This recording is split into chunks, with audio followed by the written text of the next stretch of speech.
Gente querida,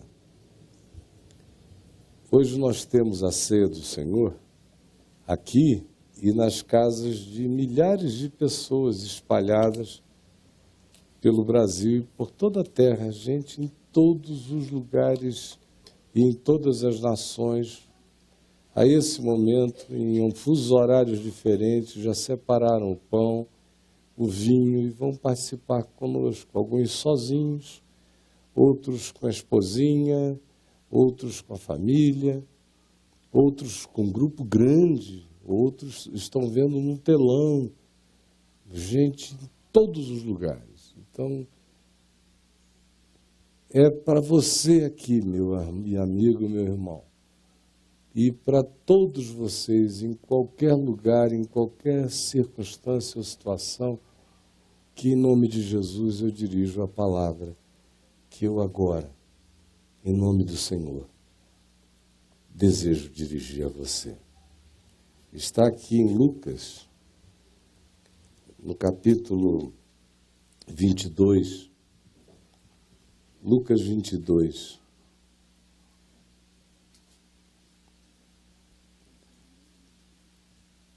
do verso 24 até o verso 38. Lucas 22, de 24 a 38. Suscitaram também entre si uma discussão sobre qual deles parecia ser o maior. Mas Jesus lhes disse: os reis dos povos dominam sobre eles, e os que exercem autoridade são chamados benfeitores entre eles. Mas vós não sois assim, ou entre vós não é assim. Pelo contrário, o maior entre vós seja como o menor, e aquele que dirige seja como o que serve, como o diácono. Pois qual é maior? Quem está à mesa ou quem serve? Porventura não é quem está sentado à mesa esperando ser servido?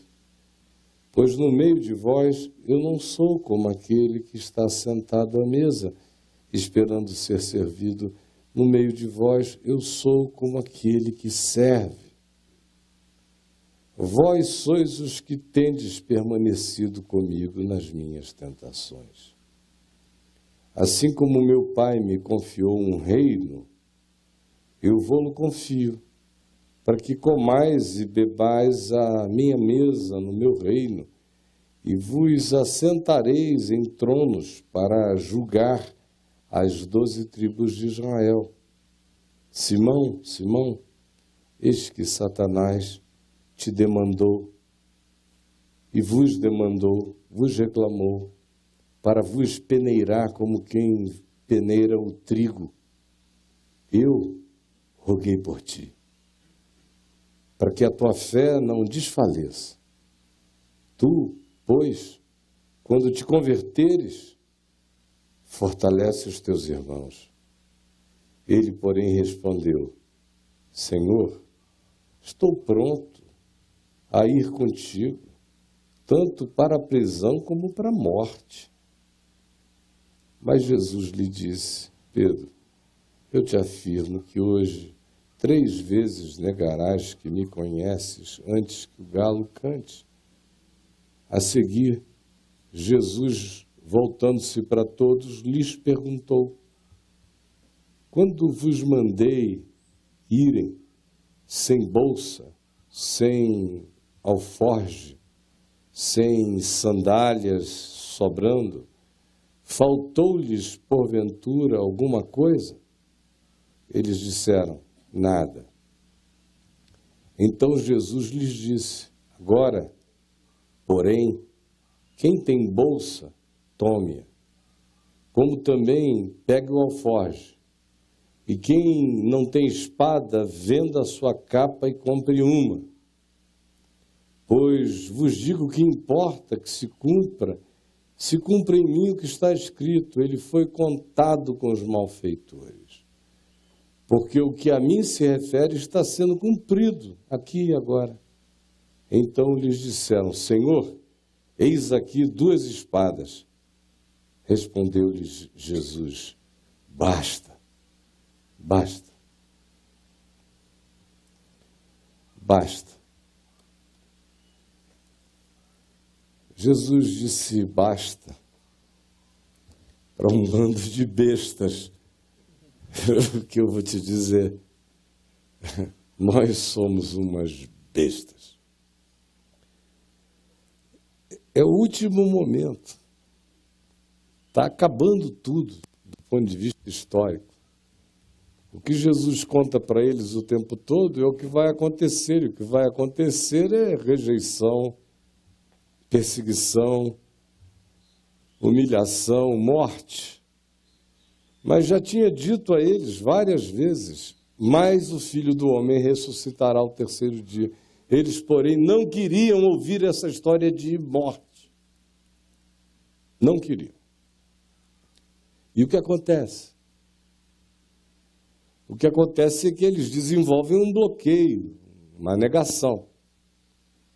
E, a partir daquela negação, eles começam a trabalhar com as categorias da imortalidade, da prepotência, da onipotência, da continuidade. Todo o processo de negação que nos faz fugir da verdade, da realidade, é naturalmente, na sua continuidade, um processo de embotamento da percepção. Porque você se entope numa dimensão da percepção, deliberando contra a percepção, você se flagela no todo da percepção. Você falsifica e altera o todo. Quem não é fiel na pouca coragem demandada para aceitar a verdade mais óbvia que sai da boca de Deus diretamente para nós, não será fiel para entender os grandes e maiores significados da vida. O princípio é esse. Se você não derrama luz no pequeno, não adianta que você não enxergará espiritualmente o maior, o grande, o mais óbvio. Porque tudo começa de dar razão à verdade aonde quer que a gente esteja, aonde quer que ela apareça. Se eu faço processos de negação, eu bloqueio a percepção e vou aumentando o bloqueio. Um exemplo disso é o que a gente lê aqui. Eles estão nesses momentos finais, nos estertores, mas o processo era de negação. Jesus fala e não adianta. Eles não ouvem, não querem entender. Quem lê Mateus, Marcos, Lucas, João, referentes a esses momentos, ouve sempre a mesma repetição. Seus sentidos, porém, estavam como que embotados para compreender o que ele lhes dizia. Eles fecharam. Mesmo, bloquearam. Blindaram-se. E olha como tudo vai ficando alterado.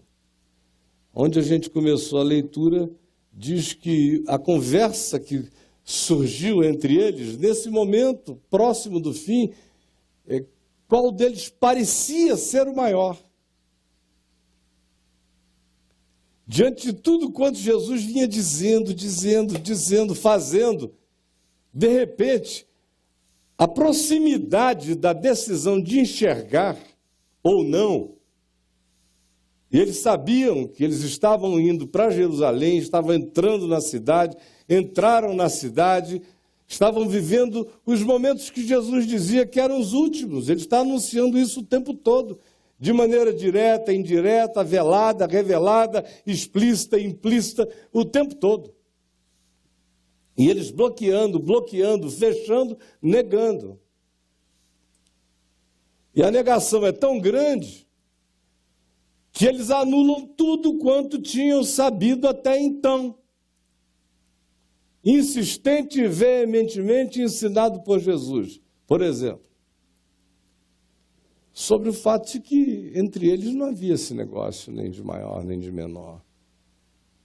Isso é coisa de onde não há reino de Deus. Onde há reino de Deus existem as pessoas conforme as pessoas são, mas não com a designação de maior ou menor.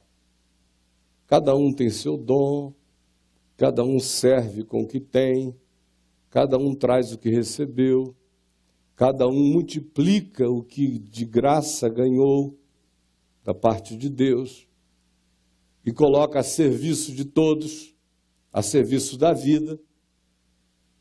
Então cada um traz quem é. Isso não ranqueia ninguém em lugar nenhum. Não nos ranqueia nos céus, porque se trazemos o que de graça recebemos, não fazemos nada mais do que a nossa obrigação. Que não há nada em mim nem em ti que não tenhamos recebido.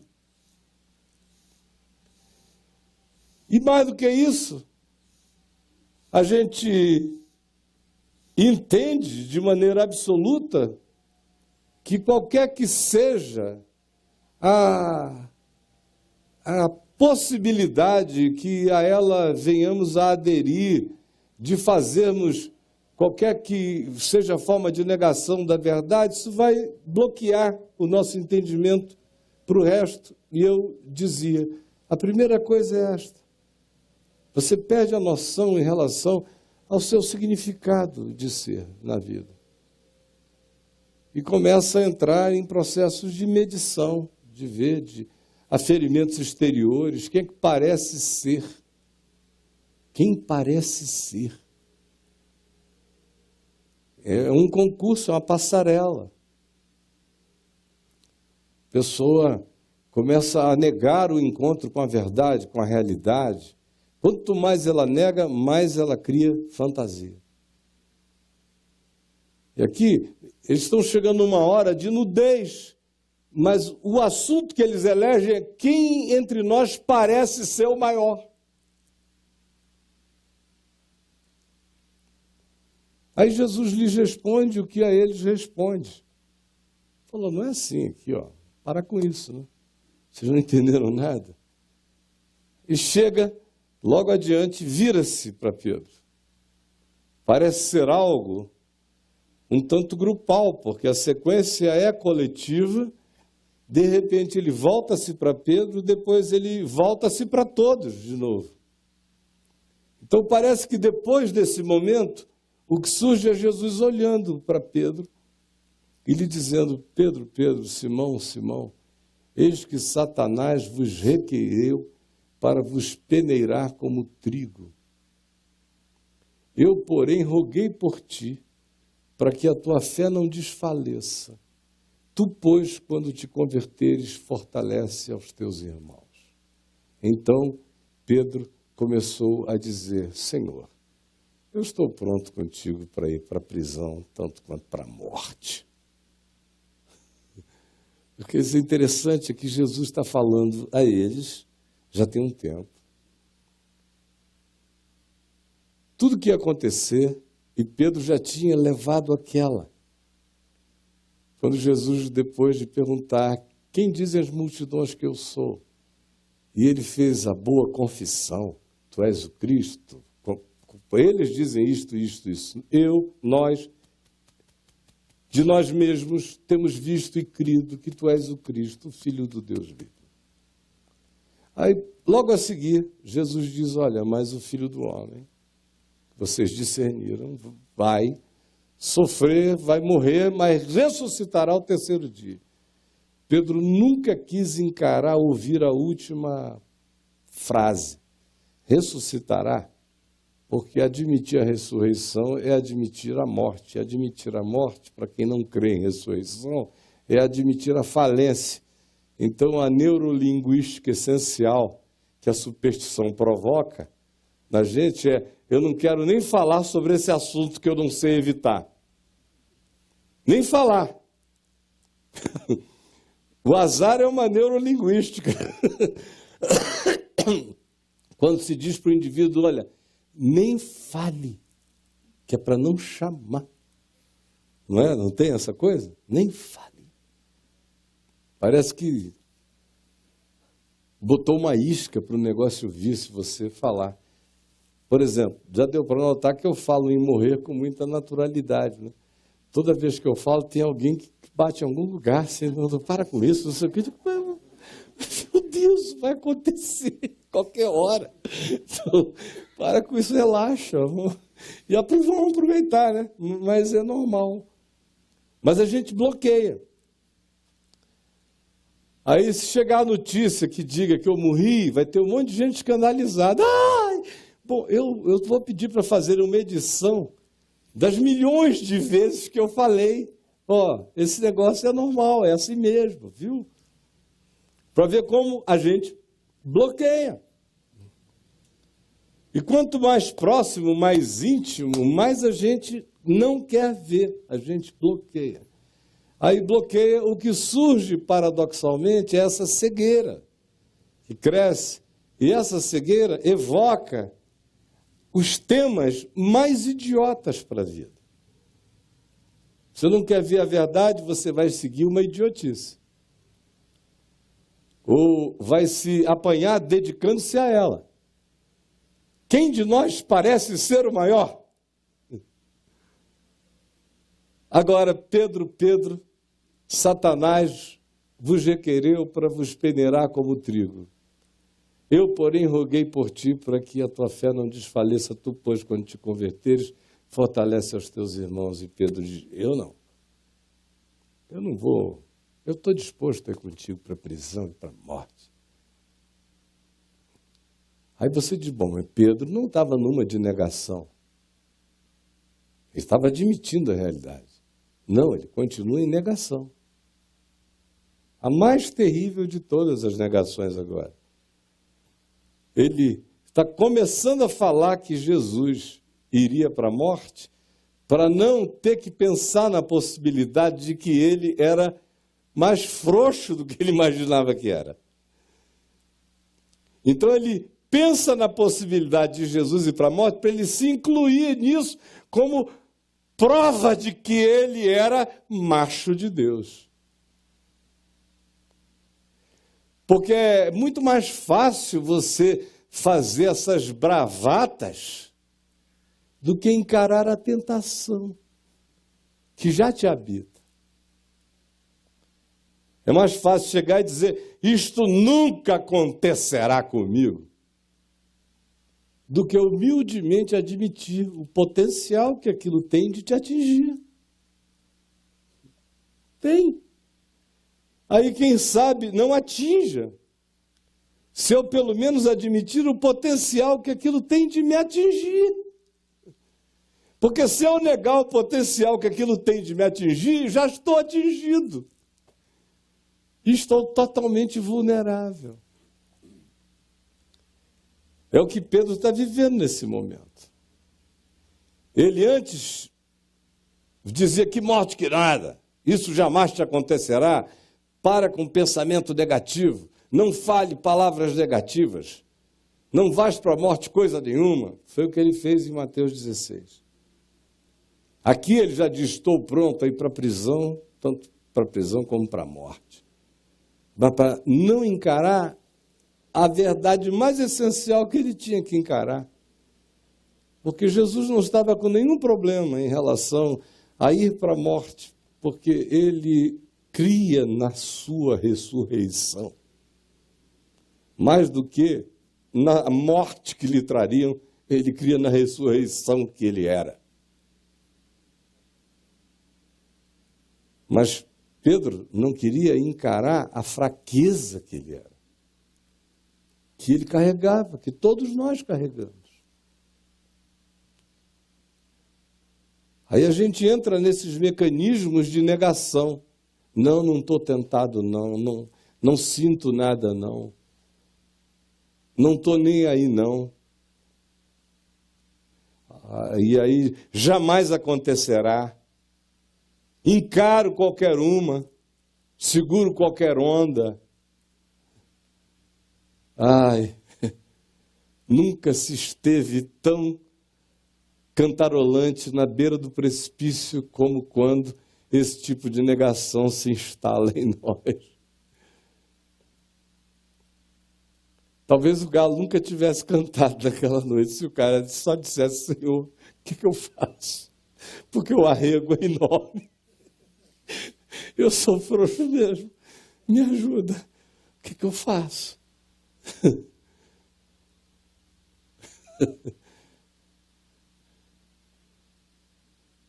Mas não.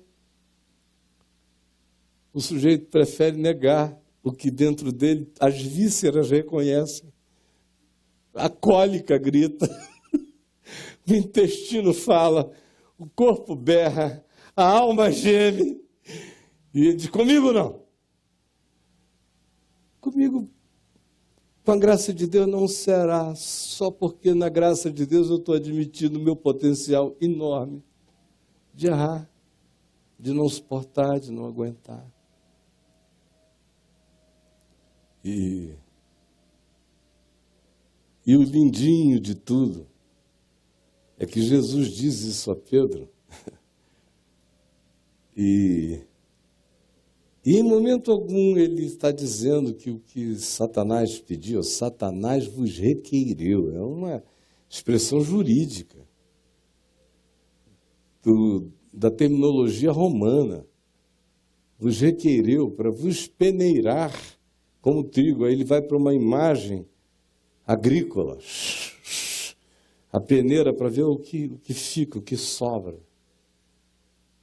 Vos peneirar como trigo. Eu, porém, roguei por ti. Vos requereu a todos que estavam ali. Eu, porém, roguei por ti, para que a tua fé não desfaleça. Tinha acabado de haver aquela história de quem era o maior, quem era aquilo outro. Ele disse: entre vós não é assim. Depois vira-se para um indivíduo, sem que o estivesse ranqueando, mas afirmando o significado da personalidade dele em relação àquele grupo. Porque era o significado da personalidade dele, do dom dele, da comunicabilidade dele em relação àquele grupo. Como o ânimo dele animava e o desânimo dele desanimava. Reconhece que a demanda satânica era para fragilizar todos e vira-se para um. Que carrega esse significado não de importância ou de ser o maioral, mas de que no meio daqueles era uma figura que tinha um significado de fortalecimento, de ajuda, de capacidade de gregariedade, de ajuntar, de indicar, de fomentar, de estimular. Volta-se para ele e diz: eu, porém, roguei por ti, para que a tua fé não desfaleça. Tu, pois, é muito íntimo. Quando te converteres, aí o cara, a primeira coisa que ele não quer admitir é que ele não é convertido. Poxa, eu quero ir para um lugar onde me deem uma carteira de convertido. Eu vou nas reuniões do Caminho da Graça e nunca estou convertido. E o Evangelho também nunca me deixa ficar convertido. Ele está sempre dizendo que eu tenho que me converter, que isso é contínuo. Tu, pois, quando te converteres, fortalece os teus irmãos.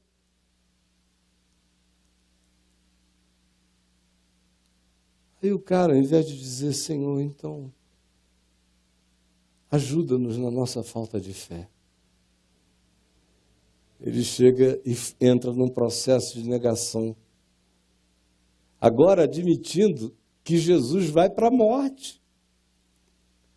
E a negação é paradoxalmente cheia de uma pretensa verdade. Ele vai sim, tu vai sim, e eu vou contigo. Essa é a grande mentira.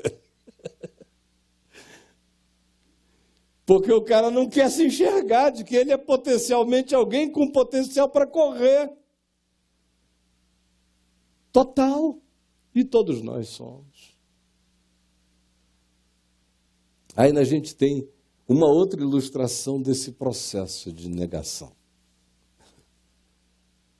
É o que vem nessa sequência, quando Jesus diz: vocês lembram quando eu mandei vocês de cidade em cidade, Lucas 10, como eu disse, não levem nem alforge, nem mochila, nem estoque, nada, nem bolsa.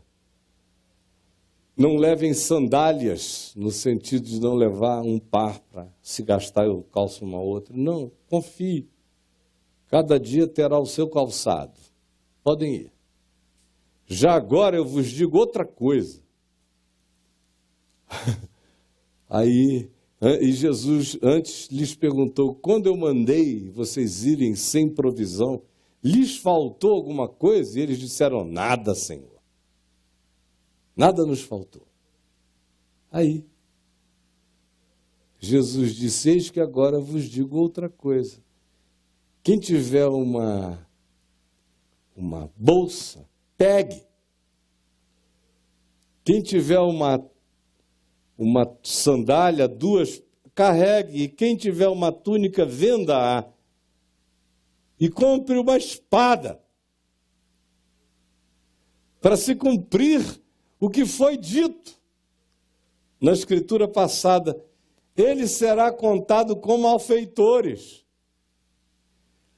Aí eles disseram, viram que havia duas espadas, puxaram e disseram, está aqui, Jesus, já temos duas.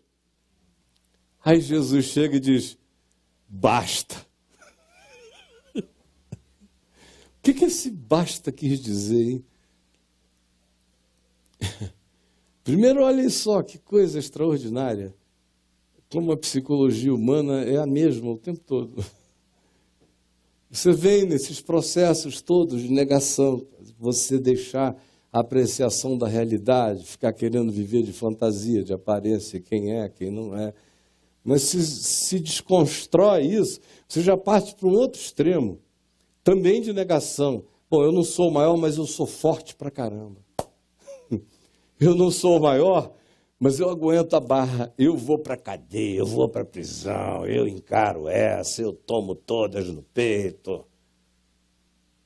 Aí Jesus não vai ser bem assim, uma galinha vai te contar a história, disse a Pedro. Uma galinha, espera que uma galinha vai te contar essa história, ainda hoje você vai receber uma revelação por uma galinha.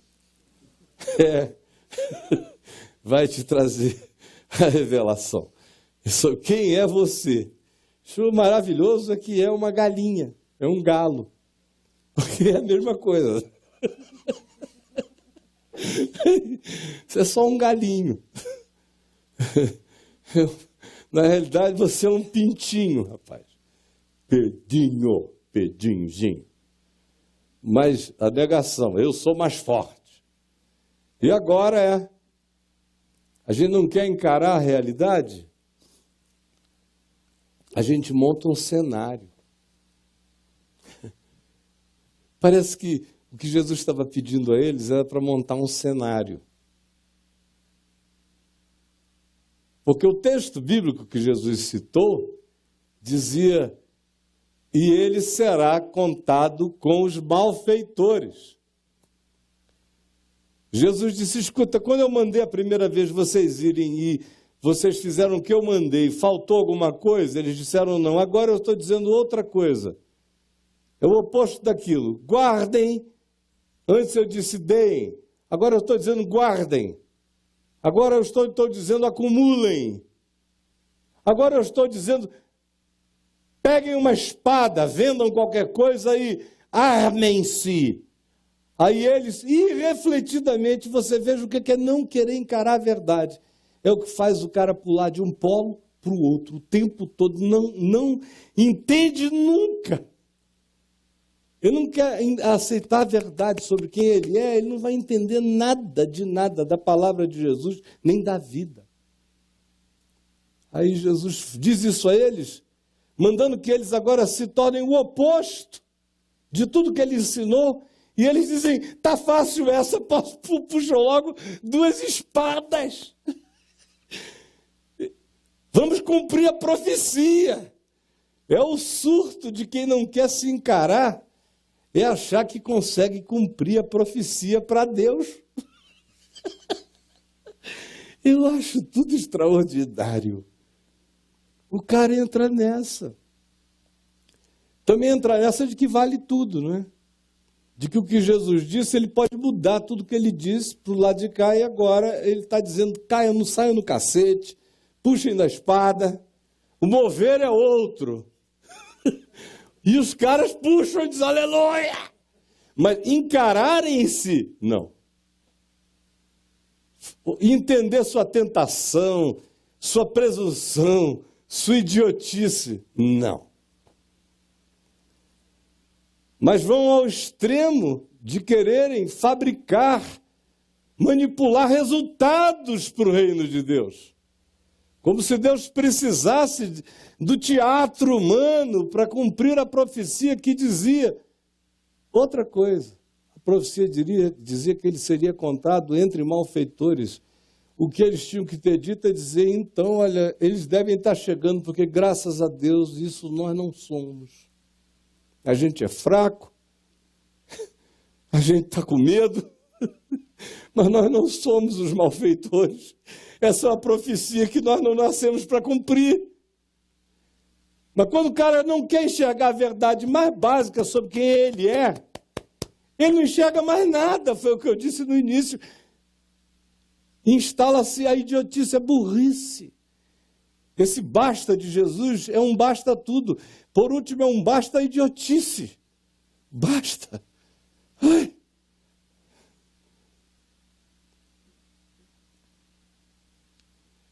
Hoje, quando a gente pegar no pão e pegar no cálice para comer e beber juntos, eu quero que você se pergunte, que negações de verdades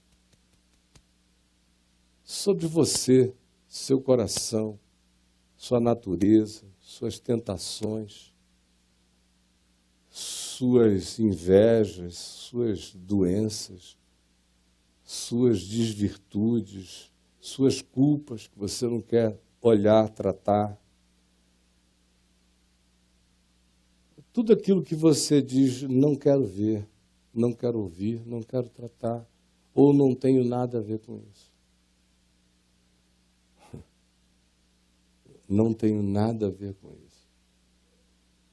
Você pode não ter nada a ver com isso no nível em que isso está sendo apresentado a você, mas alguma coisa disso existe em todos nós.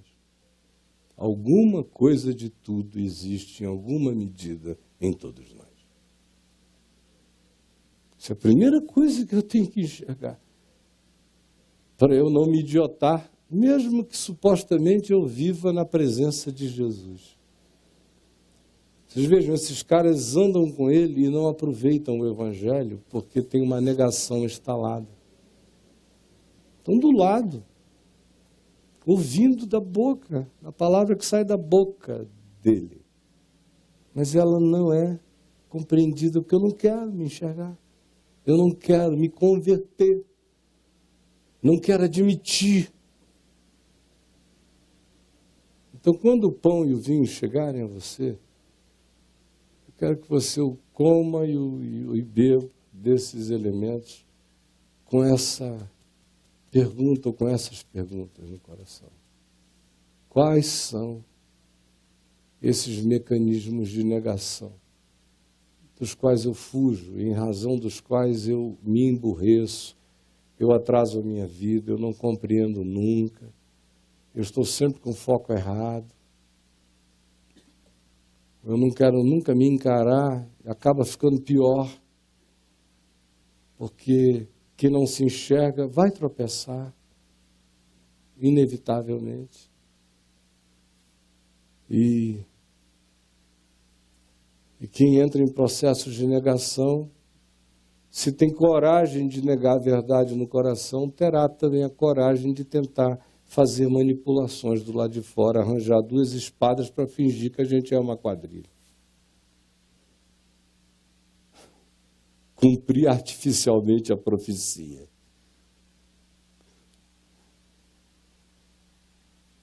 Você me entendeu? Deu para compreender? Se você me entendeu aqui, quem está em casa me entendeu. Eu acho que não preciso explicar mais do que isso. Vamos olhar para o coração E enquanto nós vamos receber o pão, receber o vinho, o cálice, cantar alguns louvores, enquanto isto, você recebe aqui, e os que estão em casa compartilham uns com os outros, mas não comam antes, esperem para que comamos e bebamos todos juntos.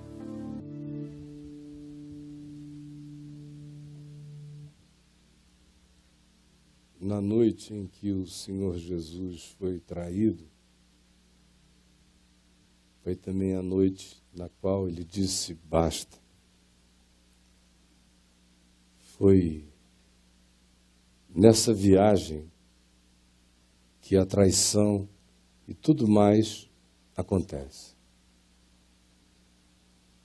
Na noite em que ele foi traído, todavia, ele tomou um pão e, tendo-o partido, sem ficar traumatizado, com nenhuma certeza de traição que ele sabia que haveria, ele partiu o pão, a comunhão, e afirmou que cria muito mais na comunhão do que na traição. E ordenou, porque sabia que haveria sempre pessoas que iriam preferir a comunhão do que a traição, a verdade, a negação, que ele disse que esses que assim são, tomassem do pão e o comessem lembrando dele. Fizessem isso em memória dele, caminho, verdade e vida. Comessem estes significados. Não fugissem da verdade jamais, nem sucumbissem às negações. É nesse espírito que eu convido todos aqui, em qualquer lugar do mundo, a comerem e a comermos juntos agora.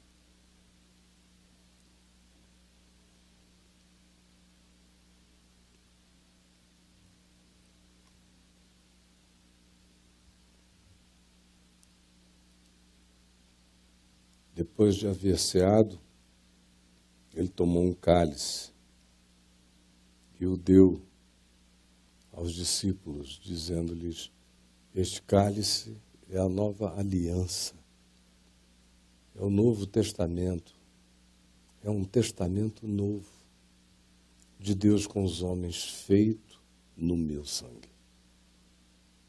Está feito para sempre. Nenhum outro testamento será escrito depois desse. Esse é o testamento dos testamentos. E foi selado com meu sangue. É um pacto de inseparabilidade. Quem crer não foge da verdade. Porque quem sabe que é inseparável não tem medo de se enxergar. Quem sabe que existe no amor de Deus, não tem por que evadir-se e negar. No amor de Deus, a pior verdade é luz e a melhor negação é treva. A aliança é de verdade no amor dele. Bebamos todos.